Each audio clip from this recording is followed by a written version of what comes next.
परमितस्ते पदविन्दो नमियोऽसि दृष्ट्वा गुरुवेशे नृपति नृपतिज्ञानि सहिता तारणे तरणे समर्थे मुनि गुरु संसारि निवार नाम विजुक्तौ जिन्वरयि अर्हति अर्हतो भयविनाशे भवदुः मम ज्ञानं वर्धोरि देखो दुःखो धनको शासितो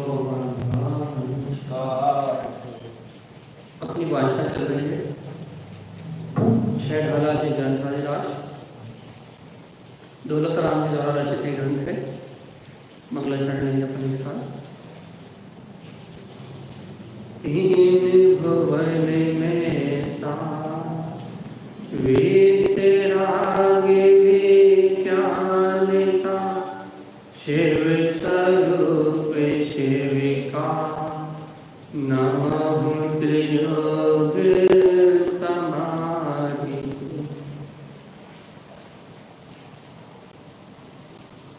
गाथा में श्रीवाणी मातेश्वरी की जय हो। एक साथ मंत्र चरण करेंगे।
जहाँ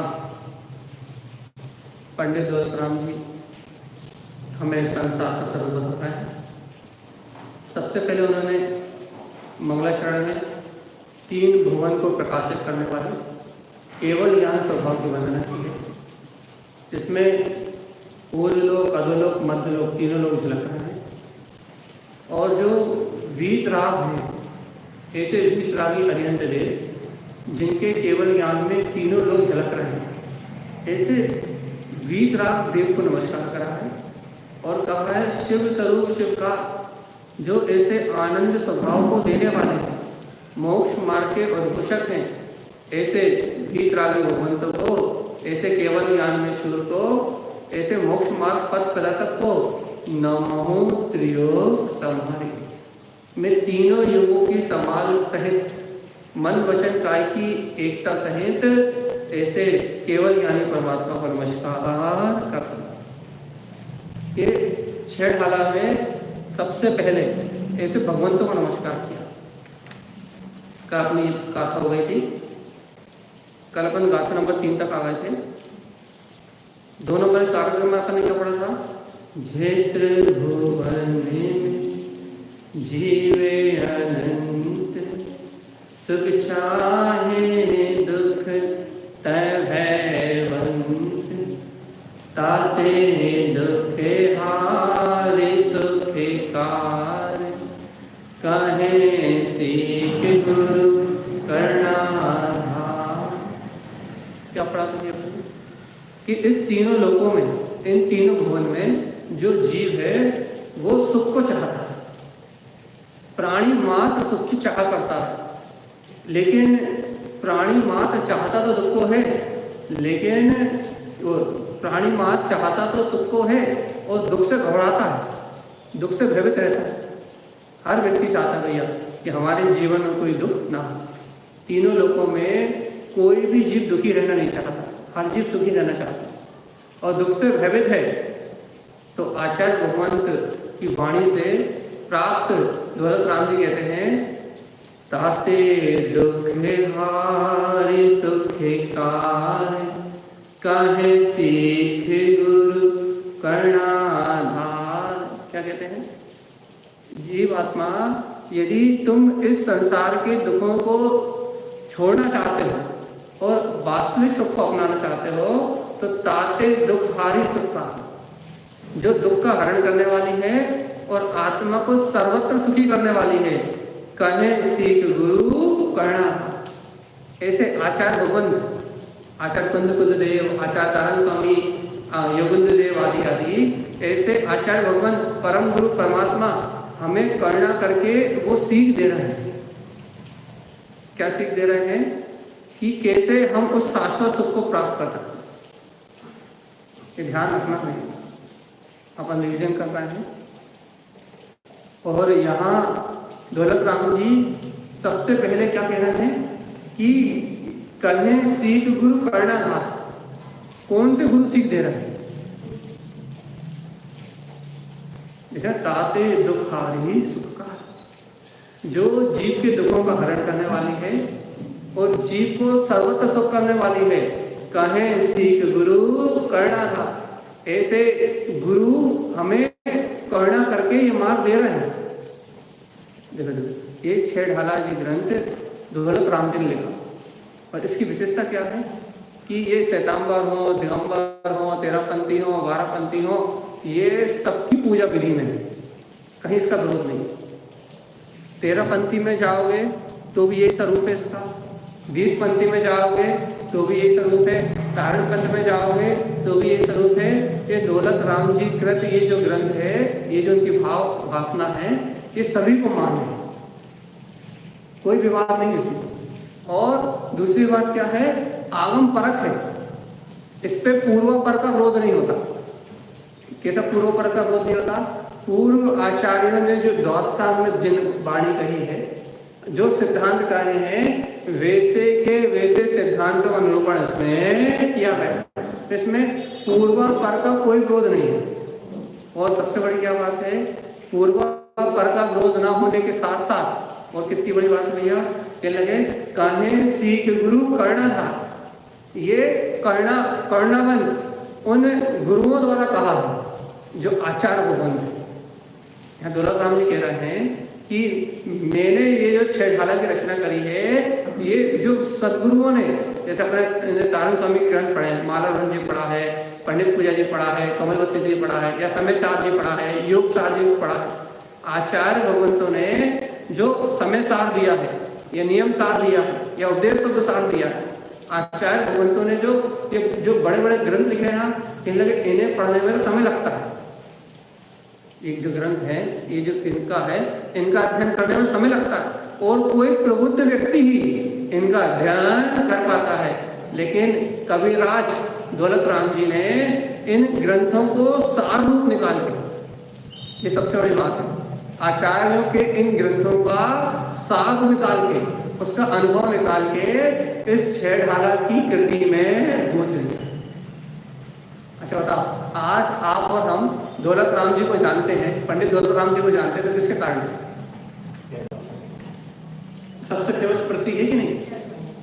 छह ढाला के कारण ही दौलत राम जी आज अमर हो गए कि नहीं? आज अपन दौलत राम जी का नाम ले रहे हैं, तो उनकी ये भाव वासना, जो उन्होंने सम्यक ज्ञान के मार्ग को, जो उन्होंने वस्तु के मार्ग को, स्वरूप को जो उन्होंने बताया, आचार्य भगवंतों के ग्रंथों से जो उन्होंने मर्म निकाल के भव जीवों को काव्य के रूप में दिया, कविता के रूप में दिया, एक तरीके से कहें ढाल के रूप में दिया, तो आज वो अमर हो गए कि नहीं हो गए आपकी नुमाइंदा जो। और सबसे बड़ी बात है कि सब पूजा विधियों में जहां भी चले जाओ, ये कृति सबसे फेमस है। आप कहीं की पूजा देखोगे तो सब छह ढाला की कोई ना कोई ढाल पढ़ते ही हैं, तो इसलिए ये प्रसिद्ध भी है और आगम संबद्ध भी। इसमें कोई भी क्रियाकांड आडंबर का या किसी प्रकार के मिथ्यात्व का पोषण नहीं। इसलिए यहाँ क्या कह रहे हैं, दौलत राम जी ने ये नहीं कहा कि मैं कह रहा हूँ, दौलत कह रहा है, ऐसा नहीं कहा। क्या कहा? कहे सीख गुरु करना जो वीतरागी गुरु हैं, आचार्य भगवंत हैं, उन्होंने जो सुख प्राप्त करने का और दुखों को मेटने का जो मार्ग बताया है वो इस 6 ढाला में दौलत राम जी हमें बताया है। क्या फायदा सुनने से? सुनने से क्या फायदा है कि अनादि काल से मेरा जीव जो जन्म मरण के दुख भोग रहा है, भूख प्यास के दुख भोग रहा है, अपने दुख जैसे दुख लग नहीं रहा है, लेकिन अनादि काल से मेरा जीव जो संसार में जन्म मरण आदि के दुख भोग रहा है, यदि इस दुख को मेटना चाहते हो और अपने अंतर में या आचार्य भगवंतों ने, वीतरागी गुरुओं ने जिस स्वानुभव को अपने अंतर में प्रकट किया है उस शाश्वत सुख को प्राप्त करना चाहते हो, जिनेंद्र समान सुख को प्राप्त करना चाहते हो, तो हे भव्य आत्मा, यदि दुख से छूट के सुख को प्राप्त करना चाहते हो तो फिर ये गुरुओं की सीख को सुनो कि गुरुओं ने क्या कहा। यदि सच्चा सुख चाहते हो तुम, और फिर देखो अगली गाथा का वांचन हो गया था 3 नंबर की, ताहि सुनो भवि मन थे ध्यान, जो चाहो अपनो कल्याण, मोह महामद पियो अनादि, भूले आप को भरमते वादी। अब ये बताओ, आचार्य भगवंत की वाणी को कह रहा है दौलत राम जी, क्या कह रहा है? ताहि सुनो भवि मन थे ध्यान, जो सुख को प्राप्त करने का मार्ग है इसे मन को स्थिर करके सुनो। क्यों? क्योंकि मन की चंचलता में, यहाँ वहां के विकल्प में, घर पुत्र परिवार के विकल्प में ये मुक्ति का मार्ग समझ में आने वाला है। यदि तुम इस मुक्ति के मार्ग को अनुभव करना चाहते हो, यदि तुम अपने आत्मा के शाश्वत सुख का अनुभव करना चाहते हो, तो क्या करो? इस मोक्ष के उपाय को, संसार के दुखों को मेटने वाला और सर्वत्र आत्म सुख को प्रकट करने वाला इस मुक्ति के मार्ग को ताहि सुनो भव्य, हे भव्य आत्मा, देखो संबोधन दे रहा है, हे भव्य जीव, क्या करो? इस मार्ग को मन को स्थिर करके सुनो। जो चाहो अपनो कल्याण, यदि तुम इस संसार के जन्म मरण के दुखों से छूटना चाहते हो, अपने हित चाहते हो, 84 लाख योनियों के दुखों से मुक्त होना चाहते हो, तो मन को स्थिर करके इस आत्म सुख को प्राप्त करने का मार्ग सुनोगे। क्यों सुने भैया, क्यों सुने? मोह महामद पियो अनादि, भूले आप को भ्रमते वादी। क्या कह रहा है भैया कि अनादि काल से इस जीव ने मोहे रूपी महामद को पी रखा है। कब से? अनादि से। देखो भैया, आज अपन कह रहे हैं हमें घर से बहुत राग है, परिवार से बहुत राग है, पैसे से बहुत राग है, धन दौलत आदि इंद्रिय विषयों से बहुत राग है, तो ये आज से थोड़ी ना। जब मेरा जीव निगोद में था तब भी शरीर से राग करता था, एक इंद्रिय पर्याय से राग करता, क्योंकि अनादि काल से मेरे जीव को, अनादि अनंत काल से मेरे जीव को इस मोह की मदिरा ने मदहोश कर ही रखा। आज से नहीं।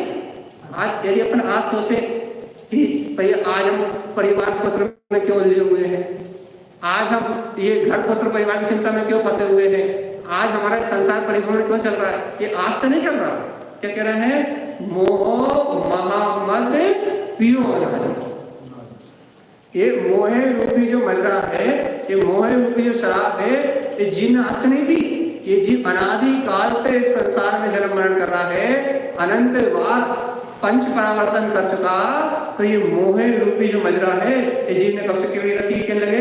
अनादि काल से जीव ने इस मोह की मदिरा को पिया। आजकल की बात नहीं। आप और हम ये सोचते ना, हम इतनी आत्मा की बात सुन रहे हैं, इतनी आत्म सुख की बात सुन रहे हैं, इतनी आत्म कल्याण की बात सुन रहे हैं, फिर भी हमें आध्यात्मिक आत्मा का सुख प्रकट क्यों नहीं होता? अपना जीव स्वभाव इन संयोगों से शरीर से भिन्न क्यों जानने में नहीं आता? तो आचार्य क्या कह रहे हैं? आचार्यों की वाणी के अनुभव से योगेंद्र देव क्या कह रहे हैं? दौलत राम जी क्या कह रहे हैं? क्या कह रहे हैं? जीव मोह महामद पियो अनादि, इस जीव ने मोहे रूपी मदिरा को अनंत काल से पिया हुआ है, और मोहे रूपी मदिरा को पी के क्या भूले आपको भ्रम से भारी। क्या करा? भूला किसको? भूल आपको, सिर्फ एक आत्मा को भूला रहा, बस अपने स्वभाव को भूला रहा, अपनी चैतन्य में सत्ता को भूला रहा, अपने ज्ञायक स्वभाव को भूला रहा। अनादिकाल से इस संसार में जन्म मरण करता रहा, अनादिकाल से 84 लाख योनियों परिभ्रमण करता रहा, अनंत अनंत दुख भोगता रहा, स्वर्ग गया नरक गया, सारी गतियों में परिभ्रमण करता रहा, लेकिन मोही की मदिरा के कारण अपने आत्म स्वभाव को भूल के भ्रमत वादी, वादी मतलब व्यर्थ, वादी मतलब व्यर्थ, मतलब व्यर्थ में ही संसार में भ्रमण करता है। बताओ भैया, अच्छा संसार में जन्म मरण करने से क्या लाभ है? और संसार में जन्म मरण करके जीव को क्या मिला? कुछ मिला? व्यर्थ ही समय गया ना। जितना समय मैंने जन्म मरण करा संसार में, चाहे खाने में हो, चाहे पीने में हो, चाहे सोने में हो, चाहे झाड़ने में हो, चाहे भोग में हो, चाहे उपभोग में हो, चाहे रोग में हो, चाहे निरोग में हो, मैंने इस संसार में, चाहे मैं अरबपति हूँ चाहे रोडपति, इस संसार में मैंने जन्म मरण करके अपना व्यर्थ समय ही निकाला है ना। यदि मेरा जीवात्मा यदि अपने आत्म स्वभाव को जान लेता, अपने स्वातंत्र भगवान आत्मा की अनुभूति प्राप्त कर लेता, अपने रूप को पहचान लेता, तो इस संसार के परिभ्रमण में से भटकना नहीं। तो व्यर्थ में संसार में जन्म मरण करा।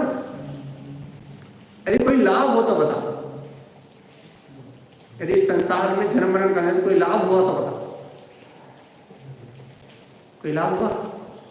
नहीं हुआ, तो व्यर्थ नहीं भटका ना। देखा ना, भूल आपको, अपने आप को भूल के भ्रमत भटकता रहा, वादी व्यर्थ में अपने आप को भूल के भटकता रहा, अपनी चेतन मात्र सत्ता को भूल के भटकता रहा, बिना किसी भैया कोई प्रयोजन के संसार का प्रयोजन रखता रहा, पुत्र का, परिवार का, मकान का, दुकान का, लेकिन भगवान आत्मा इसके चाहे से कुछ हुआ नहीं। क्यों नहीं हुआ भैया? कि पुण्य के उदय में था वैसा वैसा परिणाम हुआ, पाप के उदय में था वैसा वैसा परिणाम हुआ, ये जैसा चाहता रहा वैसा कोई परिणाम नहीं। जिसके जैसे कर्म थे संयोग में, माता के, पिता के, भाई के, बहन के, समाज के, सहयोग के, जिनके जैसे कर्म थे वैसे सब अपने अपने कर्म अनुसार परिणाम होता रहा है। और ये बेचारा मूड बन गया कि नहीं बन गया?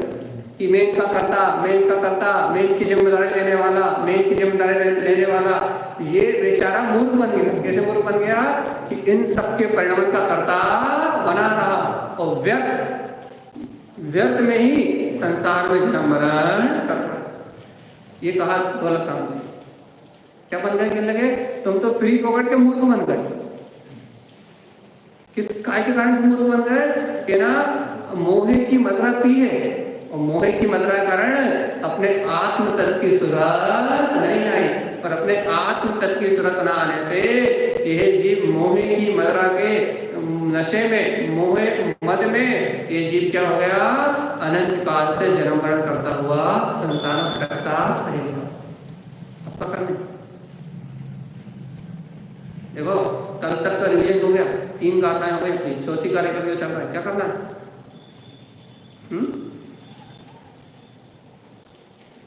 देखो पढ़ते हैं अपन अच्छे से।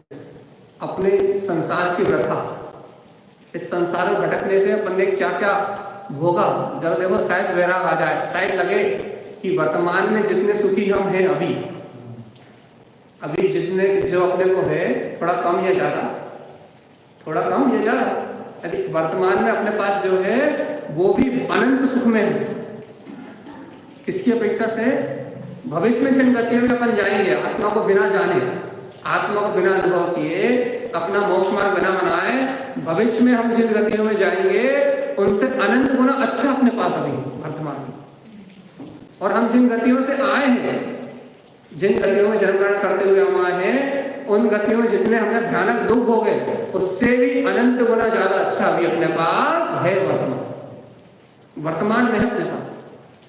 इस बात का बोध होगा। छेड़ाला की अब जब ये कारिका पढ़ोगे, छेड़ाला की जब ये आप पढ़ोगे छेड़ाला में वैराग की बात को, जब आपको ये बोध होगा कि वर्तमान में जो मेरे पास है वो संतोष रूपी जो दौलत है, जो है जैसा हो रहा है बस उसमें ज्ञाता भाव का प्रकट होना ही वास्तव में मेरे सुख का कारण है। नहीं तो इस संसार में दुख के अलावा और कोई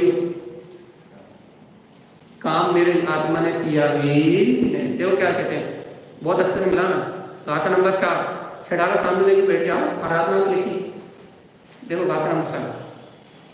तास भ्रमण की है बहु कथा, पे कछु कहूँ कही मुनि यथा, काले अनंत निगोध मझाए, विद्यो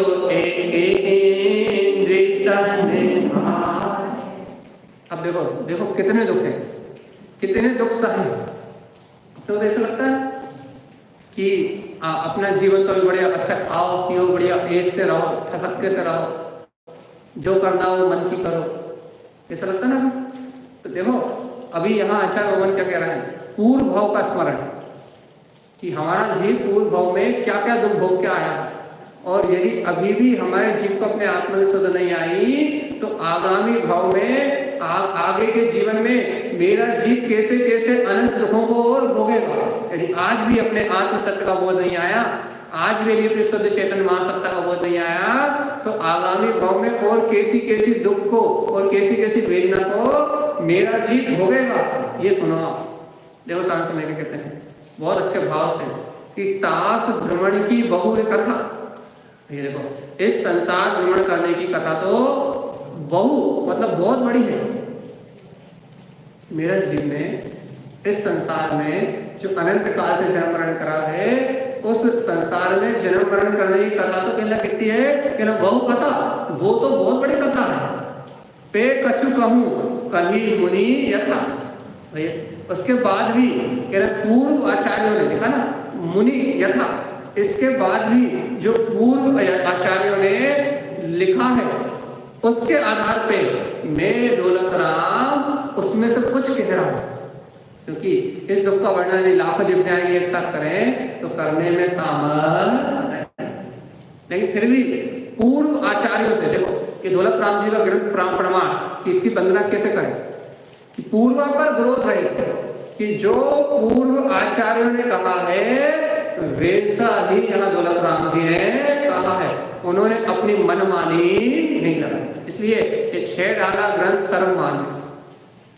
किसने कहा है कि ना परंपरा से सर्व भगवान की वाणी को जैसा अनुभव से पूर्व आचार्य भगवंतों ने कहा है कि ना वैसा ही मैं यहाँ संसार के परिभ्रमण की कथा तो अनंत है, पूर्व आचार्य द्वारा तो बहुत विस्तार से कही गई है, लेकिन उसमें से मैं थोड़ी सी कथा को कह, इसमें पूर्व तक पर विरोध रहित है।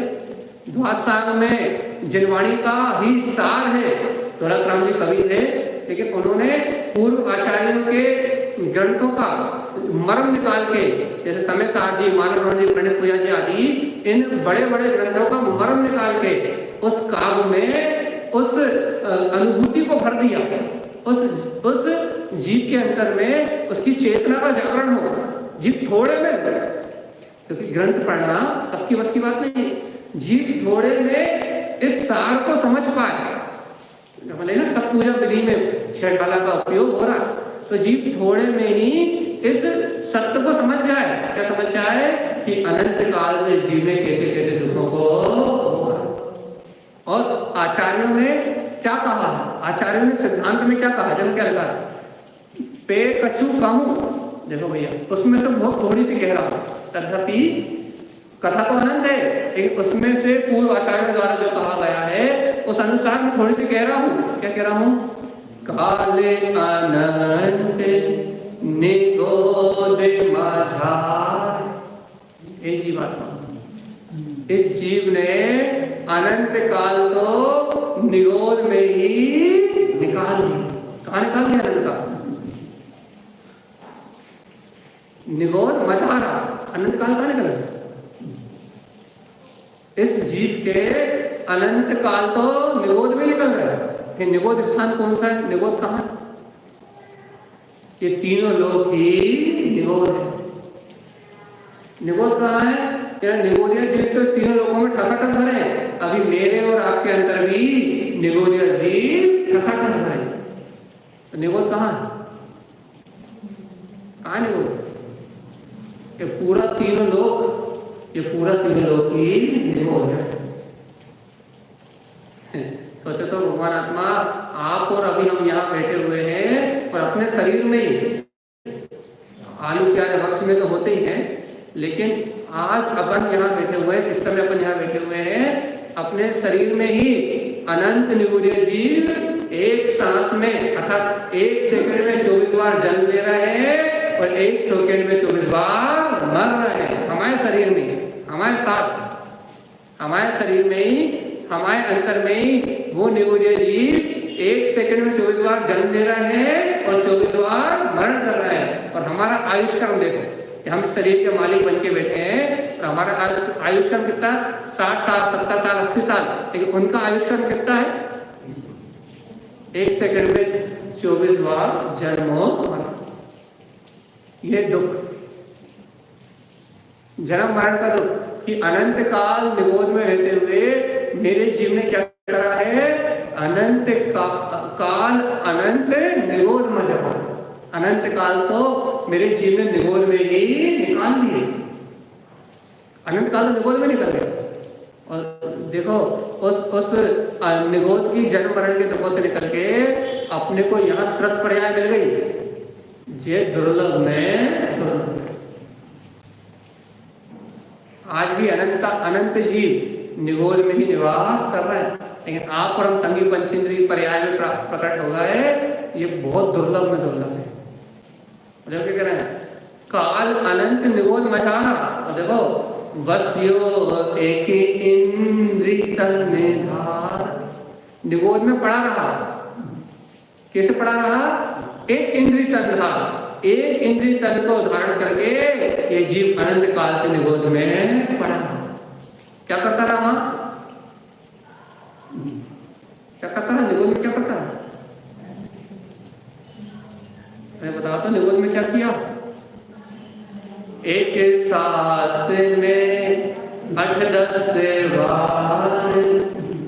अरे डरो तो भगवान जी, सोचो तो क्या करा मैंने।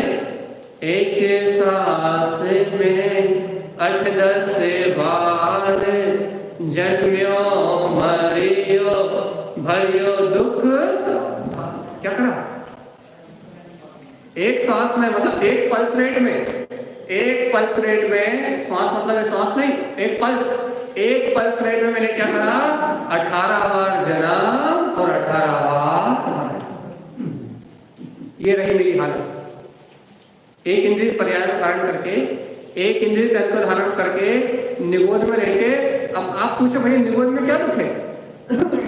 यदि आप ये पूछो कि भैया निगोद में रहा तो क्या दुख है, तो कहने लगे सुनो तो एक इंद्रिय पर्याय में निगोद में अनंत काल व्यतीत करे तो वहां क्या दुख हो गए? तो कहने लगे एक सांस में 8-10 बार जन्म्यो मरियो भयो दुख भार। वहां जन्म मरण का इतना भारी दुख उठाया कि 1 सेकंड में 24 बार जन्म दिया और 1 सेकंड में 24 बार मरण किया। वहां इसने इतना भयानक दुख उठाया। और आज बताओ, आज अच्छा खाने मिल रहा है, अच्छा पीने मिल रहा है, अच्छा पहनने मिल रहा है, आज संगी पंचेंद्रिय हो, मन सहित हो, आज सारी दुर्लभ में दुर्लभ वस्तुएं प्राप्त हो गई हैं। संगी पंचेंद्रिय परा मन सहित आज हम इस उत्तम कुल जिम्माणी सुनने के लायक बने हैं। लेकिन भगवान जी देखो निगोद से छूट के मेरा जीव त्रस पर्याय को प्राप्त करके आज संगी पंचेंद्रिय हो गया। लेकिन आज देखो कहाँ वो माना, कहाँ महिमा आ रही। ये मनुष्य भाव अपने को आत्मचिंतन करके, अपने अंतर आत्मा की ओर दृष्टि करके अपना आत्म कल्याण करने के लिए मिला है। और जीवात्मा यदि चिंता करके, हाय करके, यहाँ वहां के विकल्प में उलझ के यदि विषय वासनाओं में या कर्तव्य आदि में यदि अपना जीवन बिता लिया तो मेरा जीव वापस अनादिकाल के निगोद में चला जाएगा और एक साथ में 18 बार जन्म देगा और मरण करेगा। आरा बोध की नहीं, जब चिंता होती है, आफलता होती है, जब अंदर में नाना प्रकार की सन उठती है, जब बाहर से बहुत सारी कर्मों की गुत्थियां बंध जाती है, जब ये जीव बहुत सारे कर्मों के बंधन से अपने आप को घिरा हुआ दिखता है, जब ये बात याद आती कि नहीं, जीवात्मा वर्तमान के दुख तो राई बराबर भी नहीं, ठंडी गर्मी भूख प्यास के जो वर्तमान के दुख है वो तो राई बराबर भी नहीं है। क्यों नहीं है? क्यों नहीं है? क्योंकि तूने अनंत काल तक निगोद में क्या करा, जन्मों मरियो भरो दुख भार। तूने तो भारी से भारी, कितना भारी से भारी कि 1 सेकंड में 24 बार जन्म मरण के दुखों को उठाया। वर्तमान के दुख कहाँ लग रहा है? वर्तमान में थोड़े बहुत लोग कहाँ लग रहा है?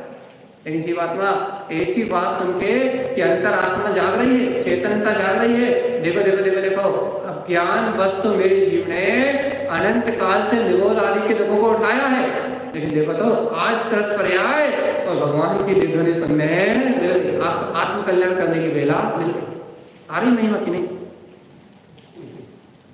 देखो क्या कहना है, यदि एक इंद्रिय पर्याय से निकला, निगोद से बाहर निकला तो कहाँ गया? निकसी भूमि जल पावके भयो। क्या भैया?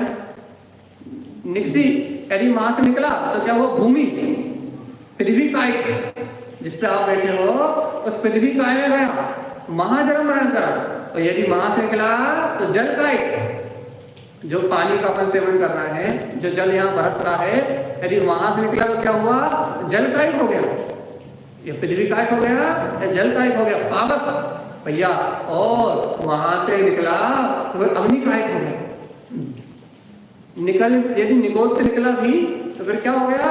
एक इंद्रिय स्थावर पर्याय में आ गया। स्थावर में आ गया तो क्या हो गया?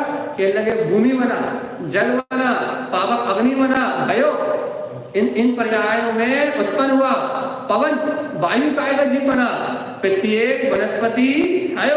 और भैया ये साधारण और प्रत्येक वनस्पति के 2 भेद है, समझाते हैं। और यदि रहा तो कहाँ रहा? वनस्पति काय का जीव बन के एक इंद्रिय पर्याय में ही रहा। यदि निगोद से निकल भी आया, 1 सेकंड में 24 बार जन्म मरण की व्यथा से निकल भी आया तो कहाँ आके रुक गया? स्थावर काय। अच्छा एक बात, पेड़ को ये ठंडी गर्मी भूख प्यास लगती कि नहीं लगती?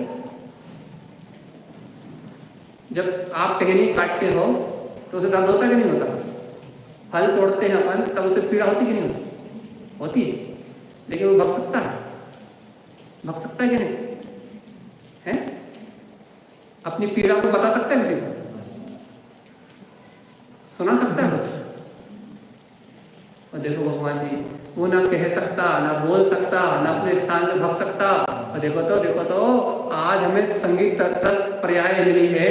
अरे थोड़ी सी गर्मी लगती है तो हम अपना बचाव करने के लिए बाहर हवा में चले जाते। कितना पुण्य है हमारे पास वर्तमान में, किसका विचार आता है? यदि आज हमें पीड़ा होती है तो आज पंखे की हवा में बैठ सकते हैं। बताओ, यदि स्थावर काय का पृथ्वी काय की कड़कती धूप पड़ रही है, कड़कती, कैसी वेदना हो रही होगी? जब आपको और हमें ये वेदना सहन नहीं हो रही तो उसे कैसी वेदना सहन हो रही होगी? जब कड़क का सूर्य सीधा उसकी छाती पे पड़ा हुआ है तो वेदना हो रही कि नहीं हो रही? लेकिन क्या वो पृथ्वी काय का जीव अपने स्थान को छोड़ के जा सकता है? हिल भी सकता है? देखो ये दुख, कितने दुख क्या लगे इन जीवों में, कितने दुख के लगे भूमि पे, जल काय जीवों पे, क्या बोलते हैं अग्नि काय जीवों पे, क्या और वायु काय जीवों पे, वनस्पति काय जीवों पे, इन पे कितने लोग अपने मन में आया वो अपन ने वनस्पति खा ली, वो जीव बच सकते हैं? जो अपने मन में आया अपन ने वो सब्जी भाजी बना ली तो वो जीव अपनी बचाव कर सकते हैं, सुरक्षा कर सकते हैं? होने सुरक्षा करना नहीं कर सकते ना। तो आचार्य भगवान कह रहा है भैया ये जीव यदि निगोद से निकला, 1 सेकंड में 24 बार जन्म मरण की पर्याय से यदि बाहर निकला तो इसने क्या करा? या तो भूमि हो गया, पृथ्वी काय हो गया, जल काय हो गया, या फिर अग्नि काय हो गया, या फिर वायु काय हो गया, या वनस्पति काय हो गया। और एक इंद्रिय के स्थावर काय के दुखों को देखो, जल काय, वायु काय, अग्नि काय का समझ में आता है, लेकिन वनस्पति काय में 2 भेद। कौन कौन से? वैसे तो मूल में 2 भेद करेंगे तो वो 2 भेद, और फिर दो भेद फिर होंगे। वो पहले दो भेद कौन से? वनस्पति कायिक, जो वनस्पति काल है उसमें सबसे पहला भेद कौन सा है? साधारण वनस्पति। साधारण वनस्पति मतलब जितने भी निगोदीय जीव हैं वो साधारण वनस्पति नामकरण को दे नहीं। साधारण वनस्पति जो ठेले पे नहीं मिलती, जो सब्जी रूप नहीं उगती, उसका नाम है क्या है? साधारण वनस्पति। निगोदीय जीवों को कहा रखा गया है साधारण वनस्पति। ठीक है। अब वनस्पति काय के दो भेद, एक साप्रतिष्ठित और एक अप्रतिष्ठित। प्रत्येक वनस्पति के कितने भेद लिखा ना यहाँ लिखा? प्रत्येक वनस्पति पढ़ो, हाथ में रहते नहीं हो। क्या लिखा है? पवन प्रत्येक वनस्पति है। प्रत्येक वनस्पति लिखा है। तो प्रत्येक वनस्पति के दो भेद, और एक कौन से? एक साप्रतिष्ठित और एक अप्रतिष्ठित। साप्रतिष्ठित मतलब जिनमें अनंत निगोदीय जीव पाए जाते हैं। जैसे एक शरीर के जिसके अनंत मालिक हो, जैसे आलू एक शरीर और उसमें जीव कितने हैं? अनंत अनंत, लोकाकाश ठसठस भर जाए। तो जब एक शरीर के अनंत स्वामी हो तो क्या हो जाएगा? साप्रतिष्ठित निगोदीय जीव सहित। जैसे आपने छोटी छोटी भिंडी खरीदी, या फिर छोटी छोटी जौगल से ककड़ी खरीदी, या आपने पेड़ पौधे से छोटी छोटी पत्ती तोड़ ली, तो वो कैसी? साप्रतिष्ठित अनंत निगोदीय जीव के सहित, और अपन उसे खा गए तो काय का दोष लगेगा? अनंत निगोदीय जीवों को घात करने का दोष। और यदि वही पत्ती बड़ी बड़ी हो गई, वही भिंडी बड़ी बड़ी हो गई, वही लौकी बढ़ गई, अपने मूल स्वरूप में आ गई, तो वो गई अप्रतिष्ठित, हमारे ग्रहण करने योग। क्यों अपने ग्रहण करने योग हो गई? कि अब उस एक शरीर का एक मालिक बचा, अब उस एक शरीर के अनंत मालिक नहीं बचे। ये याद रखना। तो याद रखना कि हम इस अवक्ष क्यों नहीं खाते? इसलिए कि जो साप्रतिष्ठित वस्तुएं हैं उनमें अनंत जीवों के घात करने का दोष लगता है, और जो अप्रतिष्ठित वस्तुएं हैं जो अपन खाते हैं देख के सोच के, उनमें अपने अनंत जीव के घात का दोष नहीं लगता। इसलिए अपन अप्रतिष्ठित वनस्पति का उपयोग करते हैं। ये अपने को हमेशा याद रहना चाहिए। और क्या कहते हैं कि ये साप्रतिष्ठित और अप्रतिष्ठित वनस्पति, जब कोई वनस्पति पैदा होती है तो साप्रतिष्ठित ही रहती है, लेकिन अपने मूल स्वरूप में आने के बाद वो अप्रतिष्ठित हो जाती है। इस बात को अपन ध्यान रखेंगे तो अपन क्या याद रहेगा भाई अपने को? क्या याद रहेगा? हाँ, अपने को भक्ष का ज्ञान तो रहेगा, भक्ष का ज्ञान रहेगा। और दूसरी बात ये रहेगी कि वनस्पति को काफी बोध आएगा, ये भी किसी जीव का शरीर है। आज तू बलवान है तो तू इन्हें खा रहा है, और कल ये मनुष्य पर्याय में होंगे तो कल ये तुझे खाएंगे। ये संसार की व्यथा।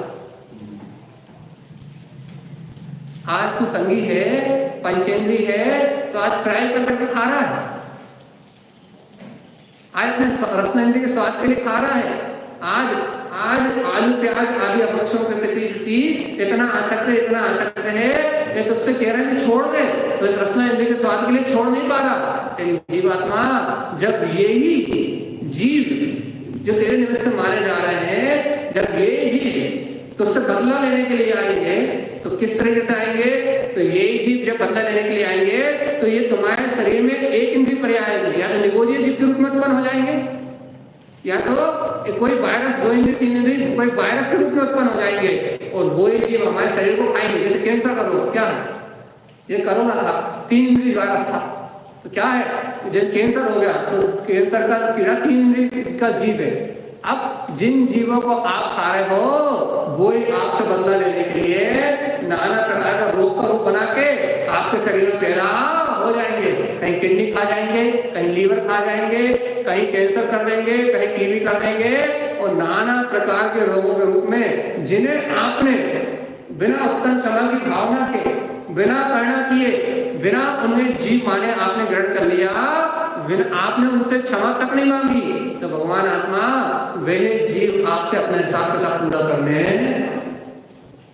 बैलेंस बराबर करने आएंगे। आज जिन्हें तुम निगल रहे हो, कल ये पक्का जानो कि आज जिन अवक्ष पदार्थों का सेवन करके हम इन्हें ग्रहण कर रहे हैं, कल ये हमारे जीवन में अपना हिसाब किताब पूरा करने हैं। इसलिए दौलतराम जी ने लिखी है, जीवात्मा इस संसार भ्रमण की तो अनंत कथा है। अरे इन्हें एक इंद्रिय जीवों को जीव मानोगे नहीं, इन पे करुणा का भाव नहीं रखोगे, तो तुम्हारे साथ भी वही होगा जो तुम इनके साथ कर रहे हो। एक बात याद रखो, एक इंद्रिय जीवों के शरीर में हड्डी, मांस और पीठ नहीं होते। क्या नहीं होते? हड्डी, मांस और पीठ नहीं होते, इसलिए इन्हें खाने से मांस का दोष नहीं है। और जहां इनमें दो इंद्रिय जीव हो जाए, जब भुना हुआ कुछ हो जाए या हरी अभी अपन हरी पत्ती वाली चीज खाएं, तो इन दिनों में उनपे दो इंद्रिय तीन इंद्रिय जीव उत्पन्न हो जाते हैं। या अपन बड़ी अचार बड़ा खाएं, तो उनमें दो इंद्रिय तीन इंद्रिय जीव उत्पन्न हो जाते हैं, तो उन्हें खाने से मांस खाने का दोष। एक इंद्रिय तक का भक्षण करोगे तो मांस खाने के दोष से रहित रहोगे, और दो इंद्रिय से ऊपर का भक्षण करोगे अविवेक से, तो मांस खाने का दोष अपने जीवन में लगेगा। चलो अपन एक इंद्रिय से आगे बढ़ते हैं कि एक सांस में 18 बार जन्म मरण करा, और यदि वहां से निकला तो फिर एक इंद्रिय में कहीं जल काय में, कहीं अग्नि काय में, कहीं वायु काय में, कहीं वनस्पति काय में अनेक प्रकार के दुखों को भोगा। उससे ज्यादा सुखी होगी नहीं होगी? निगोदिया से ज्यादा सुखी होगी नहीं? एक इंद्रिय से ज्यादा सुखी होगी नहीं? उनसे तो सुखी होना इनसे ज्यादा। अब देखो ऐसे यहां से निकला तो क्या हुआ? दुर्लभ लहिचो चिंतामणि त्यो पर्याय, पढ़ो, लही रस तरिणी लट पीपे अली आदि शरीर घर घर मरियो सही बहु पीर। क्या कह रहा है? जीवात्मा चिंतामणि रत्न के बारे में सुना कि नहीं सुना? चिंतामणि उस रत्न को कहा जाता है, इसकी प्राप्ति करना हर व्यक्ति चाहता है। क्यों? क्योंकि चिंतामणि उस रत्न को कहा जाता है कि जिसमें मन में जो चिंतित वस्तु करो वो उससे प्राप्त हो जाती है।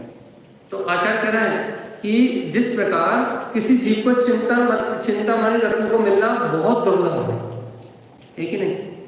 ऐसा चिंतामणि रत्न चाहते तो सब है, देव भी चाहते हैं, दानव भी चाहते हैं, मानव भी चाहते हैं, त्रियंश भी चाहते हैं। ऐसे चिंतामणि रत्न को प्राप्त करना तो सभी चाहते हैं, लेकिन वो चिंतामणि रत्न किसी को मिलता है? किसी विशेष भाग्यशाली को मिल जाए तो मिल जाए, ऐसा चिंतामणि रत्न हर किसी को प्राप्त नहीं होता। ऐसे आचार्य भगवान कहते हैं, क्या कहते हैं कि दुर्लभ लगी जो चिंतामणि, जिस प्रकार चिंतामणि रत्न का मिलना दुर्लभ है, त्यों पर्याय लगी त्रस तड़ी, वो त्रस पर्याय जो तुम्हें कभी प्राप्त हुई। देखो उन्होंने त्रस पर्याय को चिंतामणि रत्न के समान कहा। मतलब मच्छर मक्खी बनना दुर्लभ है, निगोद से स्थावर गति में आना ये दुर्लभ है, और दुर्लभ में चिंतामणि के समान दुर्लभ है त्रस पर्याय। तो ये त्रस नाड़ी ना, एक राजू त्रस नाड़ी, इस त्रस नाड़ी में आना दुर्लभ है, चिंतामणि रत्न के समान था। जिस मनुष्य भाव को अपन मिट्टी के मोल तोल रहे हैं, खाने पीने और कमाने में बर्बाद करे जा रहे हैं, जिस मनुष्य भाव को हम पाप विषय भोगों में नष्ट करे जा रहे हैं, आचार्य भगवान कह रहे हैं मनुष्य भाव तो महादुर्लभ है। अरे त्रस पर्याय को पाना दुर्लभ है, दुर्लभ में चिंतामणि रत्न के समान है। यदि तुम्हें त्रस पर्याय मिल जाए तो ये चिंतामणि रत्न के समान है। इतनी गजब की बात क्या कि जैसे क्या कहते हैं चिंतामणि रत्न को प्राप्त करने में कठिनाई होती है, वैसे इस त्रस पर्याय को प्राप्त करना महादुर्लभ है। क्यों दुर्लभ है भैया? क्या कारण है दुर्लभ है? काहे के दुर्लभ है ये बताओ तो। निगोद से निकलना और एक इंद्रिय स्थावर प्रयास से निकलना, कहना ये अनंत जीवों में से किसी एकाध विरल जीव के भाग में 6 माह 8 समय में मात्र अनंत जीवों की राशि में 608 जीव निरोध से निकलते हैं और स्थावर आदि कितने महीने में? 6 महीना 6 महीना में 608 निकलती बस निरोध में से कुल। हाँ बस हाँ 68 कह रहा ना तीनों लोग निरोध है। अभी कहा ना ये पूर्ण अधो मध्य तीनों लोग निरोध है। और अपन जब कहते हैं आलू की सुई की नोक बराबर में यदि भोग भूमिका का कबूतर बनाकर नोड़ा आओ तो लोका अपने पूरे लोकाकार रस बना जाए। तो जब एक सुई की नोक मिलते हैं तो आचार्य कह रहे हैं तीनों लोग निरोध है। तो कितने जीव हैं? जब एक सुई की नोक मिलते हैं तो ये तीनों लोग में कितने हैं? उसकी गिनती नहीं हो सकती, अनंत है। तो यहाँ क्या कह रहे हैं कि भैया यदि इसे दुर्लभ पर पर्याय मिल गई, चिंतामणि रत्न रूप पर्याय मिल गई तो कहना महादुर्लभ है। क्या बन गया चिंतामणि पर्याय से? लट।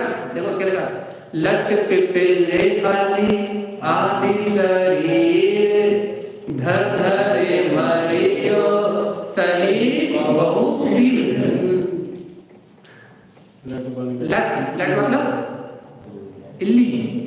इल्ली बनना दुर्लभ है। जिसे अपन फेंक देते हैं या जिसे अपन कढ़ाई में भून देते हैं, वो छोटी छोटी जो दिखती नहीं पत्तियों पे, हरी पत्ती खाते हैं अपन, जिन्हें अपन कढ़ाई में भून देते हैं। आचार्य भगवान कह रहे हैं ये जो जीव आए हैं 2 इंद्रिय 3 इंद्रिय में, कहना दुर्लभ चिंतामणि मिल गई इन्हें।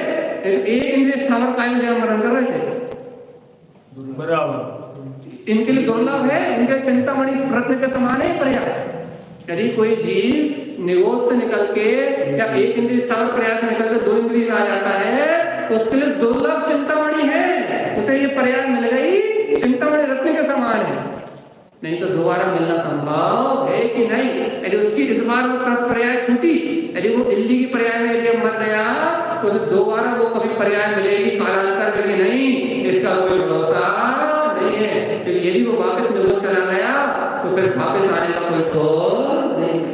अच्छा, 2 इंद्रिय पर्याय में उसकी भाव कैसे रहेगी कि दोबारा निरोध में चली जाए तो ऊपर निकल जाए? ऐसे क्या है उसको आप उसके समझने के लिए मतलब वो सीढ़ी चढ़ते ही जा रहा है, वो जीव के गिर भी जा रहा है।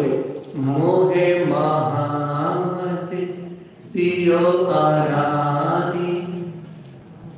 उस जीव ने, इस जीव ने, मेरे जीव ने अनादि काल से मोही की मदरा पी रखी है। और पी रखी है क्या है? मोही की मदरा पी रखी है क्या है कि जिस पर्याय में जन्म लेता है उस पर्याय को कोई अपना मान ले। निरोध में जन्म लेता है तो निरोध रूप शरीर को अपना मान लेता है।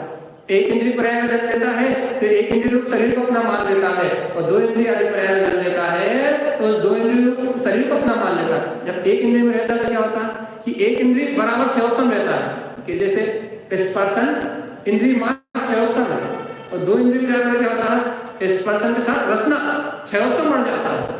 लेकिन 6 बढ़ जाता है मतलब ज्ञान का उभार बढ़ जाता है। लेकिन क्या करता है वो रसना इंद्रिय के साथ भी और स्पर्शन इंद्रिय के साथ भी क्या करता है उस शरीर में एकत्र भाव बना के। अब मन तो है नहीं, उसके बाद फिर एकत्र भाव कैसे बनाता? ये प्रश्न करो आप। ये मन तो है नहीं, हमारे पास तो मन है, हम अपना मान के एकत्र भाव कर सकते हैं, उसके पास तो मन ही नहीं है। बिना मन के एकत्र कैसे करता है? अरे भैया मन हो या ना हो उसके पास चेतना है कि नहीं? जीव है तो नहीं? और जीव है तो उसका उपयोग कहीं ना कहीं तो लगा हुआ है। तो उसका उपयोग उन 2 इंद्रिय के जो विषय हैं वो 6 में ही लगा हुआ है। तो उस 2 इंद्रिय के 6 में उसका उपयोग निरंतर काम कर रहा है। वहां जन्म मरण के सुख दुख वो वहां भोग रहा है। तो वो जो सुख दुख का वेदन कर रहा है, सुख दुख का जो अनुभव कर रहा है, उस सुख दुख के अनुभव रूप ज्ञान है कि नहीं उसे? जैसे निगोदिया जी 1 सेकंड में 24 बार जन्म ले रहा है, मरण कर रहा है, तो 1 सेकंड में 24 बार जन्म मरण करने का सुख दुख का भोग है कि नहीं? सुख दुख भोग रहा कि नहीं भोग रहा? जैसे स्थावर काय का जीव है, जैसे पेड़ खड़ा हुआ है उसके ऊपर धूप पड़ रही है तो धूप की वेदना हो रही कि नहीं हो रही? ऐसे 2 इंद्रिय इल्ली पर्याय में कोई जीव है, यदि वो हरी हरी पत्ती पे घूम रहा है अपनी तो सुख महसूस कर रहा है। और यदि आप तोड़ रहा है, आपने उसे कढ़ाई में तल दिया या हरी पत्ती पे पानी छूट गया या धूप निकल आई तो दुख महसूस कर रहा है कि नहीं कर रहा? तो जैसे सुख दुख हम मन से वेदन कर रहे हैं वैसे ही वो सुख दुख मन रहे भी वेदन कर रहा है और हमसे अनंत गुना ज्यादा दुख वेदन कर रहा है, और उस दुख के वेदन करने के काल में भैया उसके परिणाम हमेशा राग देश और मोह में ही चल रहा है, तो वो वापस दुर्गति में जा रहा है। अब निकलता कैसे है कोई चीज? अब बात ये आ गई, अब बात ये आ गई कि निकलता कैसे है। निकलने का एक उपाय, जैसे अभी यहाँ तत्व चर्चा हो रही है, अब उदाहरण है, जैसे अपन अपनी चर्चा ना करें, जैसे केवली भगवान का समुच्चारण लगा और मैं भगवान की दिव्य ध्वनि कर रही है, तो भगवान की दिव्य ध्वनि करते समय यदि कोई भव्य जीव उनके संपर्क में आ जाए, उनके संपर्क में आ जाए, तो उनकी भाव संप्रेषणा से, मतलब जो भक्त होगा उनकी भाव संप्रेषणा से एक समय के लिए उसके परिणाम विशुद्ध होंगे। उस पर्याय में उस विशुद्ध परिणाम से उछल के वो निगोदिया, कौन सा निगोदिया, कौन सा निगोदिया, नित्य निगोदिया नहीं, अभी अपन बात कर रहे हैं इतर निगोदिया। वो इतर निगोदिया जी सीधे निकल के सीधे मनुष्य पर्याय में आ सकता है और सीधे अगले भाव में मोक्ष जा सकता है। जैसे भरत चक्रवर्ती के 923 पुत्र क्या हुए, सीधे इतर निगोद से निकले, सीधे मनुष्य पर्याय को प्राप्त किया और मनुष्य पर्याय से सीधे निर्वाण को चले गए। निगोद से निकल के जीव दो भाव में धारण कर सकता, देव और नर, त्रियंश और मनुष्य गति को धारण कर सकता। लेकिन इतना उत्तम सहयोग मिलना चाहिए, दुर्लभ कि भगवान की वाणी करे। जैसे अपन कहते हैं ना, जब भगवान को केवल ज्ञान होता है तो एक समय के लिए नरकों में शांति हो जाती है, और उस शांति के वेदन को यदि कोई चीज जगत को प्राप्त कर ले कि हम कितनी अपार शांति कहाँ से आई, यदि वहां उसका परिणाम सलट जाए तो वो जीव वहीं से ऊपर की ओर विकास करना प्रारंभ कर देता। यह निमित्त निमित्त अपन ऐसा कहते हैं ना, यदि कोई भावलिंगी मुनिराज किसी पेड़ के नीचे बैठ जाए तो उनके शरीर की वायु उस पेड़ पर टच होती है, तो वो भव्य हो तो उसके परिणाम सुलट जाते हैं और वो अगले भाव में उत्तम पर्याय को प्राप्त करता है। भावलिंगी संतों की महिमा है, उन वीतरागी भगवंतों की महिमा।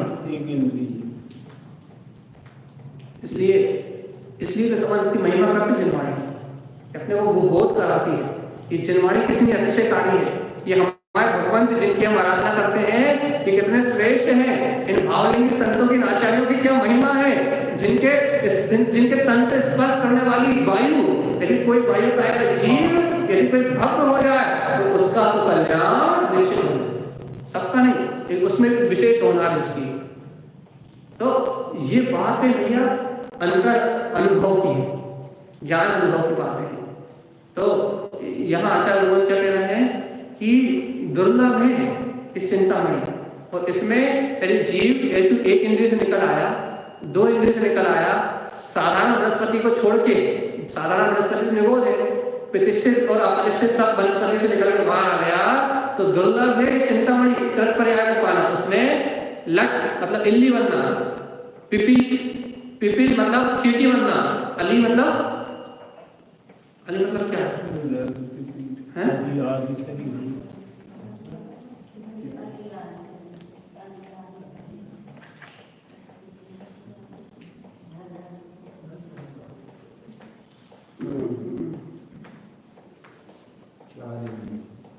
चार पर्याय में भोरा बनना। क्या कहते हैं, यदि इस जीव ने यदि कभी मां से निकला तो इल्ली, चींटी, अली मतलब क्या भोरा आदि शरीर को धारण किया और धर मरियो सही बहु पी, और बार इन शरीर को धारण करके इन्हीं में जन्मा और इन्हीं में मरा और अनेक प्रकार की पीड़ाओं को सहन करता। ये अपन क्यों सुन रहे हैं कि अभी अपने को अपने सुख कम लग रहा है ना, कि और हाय पैसा, हाय इच्छा, और कर लो, और हमारे साथ ऐसा नहीं है, हमारे साथ ऐसा नहीं है। हम अभी और इच्छाओं की ओर भगते जा रहे हैं ना, और वासनाओं की ओर भगते जा रहे हैं ना, और विषय काम भोग की ओर आसक्त होते जा रहे हैं ना। ये अपन छेड़ाना पड़ा, इसका क्या फायदा कि आज जिन विषय भोगों की तृष्णा हमारी बढ़ती जा रही है, यदि हम इन दुखों को पढ़े तो हमें बहुमान आए कि भगवान जी देखो तो ये 2 इंद्रिय 3 इंद्रिय 4 इंद्रिय पर्याय दुर्लभ चिंतामणि है, तो हमें तो संगीत पंचेंद्रिय मनुष्य पर्याय मिली है, ऊपर से जिन्हें भगवान की वाणी सुनने के लिए मिल रही है। ऐसा महाचिंतामणि रत्न ये जिनवाणी मिल गई, लेकिन इसका सहकार करके हमने अपने स्वभाव का स्वीकृत का सहकार कर दिया तो मेरा जीव इस अनंत काल चक्रवृत्ति की यात्रा से छूट जाए। और यदि अभी भी मैं भूला रहा, भगवान को किस बात को अनदेखा करता रहा, पहले ढाल में वैराग है, दूसरी ढाल में ज्ञान की चर्चा होगी, यदि मैं इस दुख को भूल के, अनंत काल के जन्म मरण के दुख को भूल के आगामी भविष्य में मेरी पर्याय कौन सी होगी, मैं कहाँ जन्म लूंगा, यदि मैं अपनी आगामी व्यवस्था ना बनाऊं, जैसे इंश्योरेंस करके कल की व्यवस्था बनाते हैं, वैसे यदि मैं कल की व्यवस्था ना बनाऊं, अपने शुद्ध परिणाम करके, अपने ज्ञान भाव करके यदि मैं कल की व्यवस्था ना बनाऊं तो मेरा जीव वापस इन दुर्गतियों में चला जाएगा। क्या करेगा? धर धर मरियो, कहीं एक इंद्रिय दान, कहीं दो इंद्रिय दान, कहीं तीन इंद्रिय दान, कहीं चार इंद्रिय दान, मां धारण कर करके मरेगा। और बहु कितने बार? एक बार, दो बार, बहु पीर, अनंत बार जन्म लेगा और अनंत बार मरेगा और भयानक पीड़ा को सहन करेगा। मेरे जीव को मुक्ति मिलने वाली नहीं है। क्या करना है? क्या करना? देखो, अपना पूरा 1 घंटा होने में 2-3 मिनट बचे हैं, बस। क्या करना? बस 2-3 गाथाएं और फटकार वाली। नर्क की चर्चा से कल 2-3 गाथाएं, अगले आने वाले 2 गाथाओं में नर्क की वेदना की बात और करेंगे कि नर्क में कैसे दुख सहे। अपन सुनते तो हैं, क्या सुनते हैं कि यदि सुमेरु पर्वत समान पानी भी डालो तो 6-7 नर्क में इतनी ठंडक है कि वो सुमेरु पर्वत समान पानी बन के जम के गोला बन जाए। और ऊपर के नरकों में, 3-4 नरकों में, इन नरकों में इतनी गर्मी है कि यदि तुम सुमेरु पर्वत को जैसा का तैसा डाल दो लोहे के पिंड बना के तो वो पानी नीर बन जाए। इतनी ठंडी, इतनी गर्मी। नरकों की बात और चलेगी थोड़ी, कल की 2 गाथा है, नरकों का थोड़ा सा आएगा, आसंगी पर्याय का भी आएगा। तो इतनी भयानक पीड़ा को देख के, इतनी भयंकर जन्म मरण की व्यथा को देख के भी क्या आज हमें जो सुख प्राप्त है मनुष्य भाव में, जो अभी वर्तमान हमें सुख प्राप्त है, पंखे के बिना 2 मिनट बैठ नहीं पाते, हम जो आसक्त हैं, क्या आज भी हम संयम को सदाचार का विचार नहीं कर सकते? कि आज भी हमें ये निर्णय नहीं हो सकता कि जीवात्मा यदि सम्यक दर्शन के बिना मर गए तो वापस इन पर्यायों में जन्म मरण लेना पड़ेगा। और यदि तुमने इस भाव में सम्यक दर्शन नहीं किया, भेद ज्ञान नहीं किया, शरीर से भिन्न आत्मा को नहीं जाना, तो तुम्हारा जीव वापस निगोद में चला जाएगा और फिर मुक्ति मिलने वाली नहीं। कि आज के सुख, अभी वर्तमान के सुख हमें सुख नहीं लग रहा, कितनी पीड़ा क्यों ना, कितने संयोग विपरीत क्यों ना हो, लेकिन एक इंद्रिय जन्म मरण की पीड़ा से 24 बार जन्म मरण की पीड़ा से कम है कि नहीं? एक इंद्रिय 2 इंद्रिय के जन्म मरण की पीड़ा से तो कम है कि नहीं? वह क्षण क्षण में मर रहा है। लेकिन भैया आज तो 60-70 साल जी रहे हैं, अपना आयुष्काल कितना है, आयुष की अपनी कितनी कम महिमा है, हम 70 साल, 60 साल, 50 साल, 40 साल जी रहे हैं। और देखो तो वो निगोदिया जीव तो 1 सेकंड में 24 बार जन्म ले रहा है, 24 बार। सोच कितनी वेदना। तो कम से कम अपने को अपने पुण्य दे का बोध आया कि हमारा कितना पुण्य दे, हमारे पास कितनी अनुकूलता है। और इस अनुकूलता का उपयोग यदि हमने गुरु भक्ति में, अपने आत्म कल्याण में और अपने मोक्ष मार्ग में यदि हमने इस समय का उपयोग नहीं किया तो हमारा जीव वापस इन दुर्गतियों में चला जाएगा और फिर इसका और छोड़ मिलने वाला नहीं। भैया इसी बात को कल और बहुमान के साथ अपन गुरुदेव क्या कहेंगे, दौलत राम जी में क्या बताएंगे, अपन और बहुमान के साथ समझेंगे। बोलिए आचार्य सदगुरुवर संत तारण प्रणदाचार्य जी महाराज जी की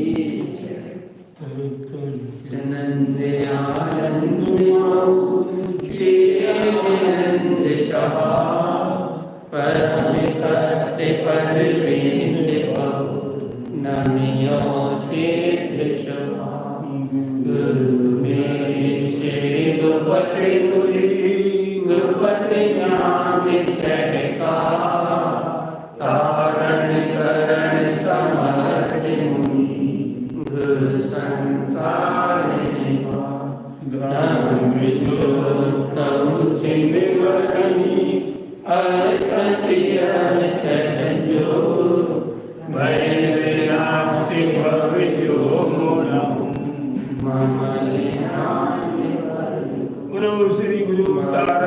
अनुमंडला